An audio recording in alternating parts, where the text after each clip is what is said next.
आज आपण करणार आहोत मुळ्याची भाजी। ही एक मुळ्याची जुडी स्वच्छ धुवून घेतली आहे। मुळ्याची कोवळी पाने घेतली आहेत। मुळ्याचा दोन्ही टोकांचा थोडा भाग कापून काढून टाकला आहे। मुळा सोलून घेऊया। याप्रमाणे सगळे मुळे सोलून घेऊया। मुळा किसून घेऊया आणि पाने बारीक चिरून घेऊया। मुळा किसून आणि पाने चिरून रेडी आहे। त्यात 2 टीस्पून मीठ टाकूया। भाजी चुरून घेऊया।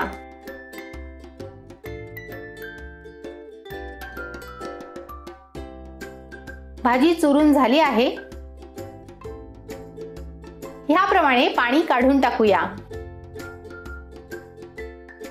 पाणी काढून झालं आहे। आता स्वच्छ पाण्याने धुवून घेऊया।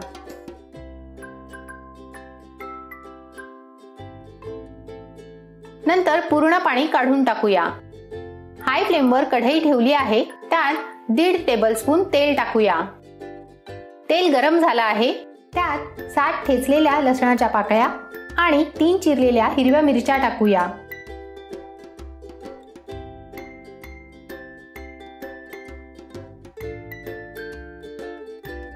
लसूण लाल झाला आहे। त्यात 2 मीडियम साईजचे चिरलेले कांदे टाकूया। कांदा पारदर्शक होईपर्यंत परतवून घेऊया। कांदा पारदर्शक झाला आहे। त्यात चवीनुसार मीठ आणि पाव टीस्पून हळद टाकूया। मिक्स करूया।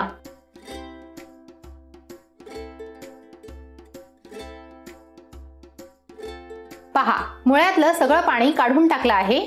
भाजी टाकूया। मिक्स करूया।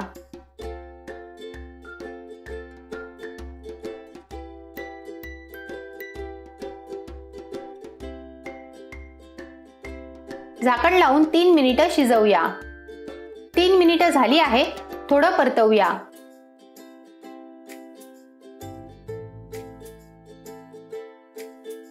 पुन्हा लीड लावून 5 मिनिटं शिजवूया।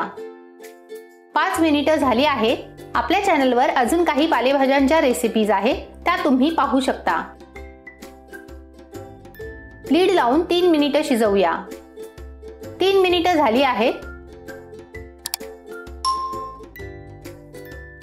भाजी शिजली आहे। त्यात अर्धा कप नारळाचा चव टाकूया। मिक्स करूया। 1 मिनिट शिजवूया। तुम्हाला जर ही रेसिपी आवडली असेल तर व्हिडिओला लाईक, शेअर आणि चॅनलला सबस्क्राईब जरूर करा। 1 मिनिट झाला आहे। टेस्टी मुळ्याची भाजी तयार आहे।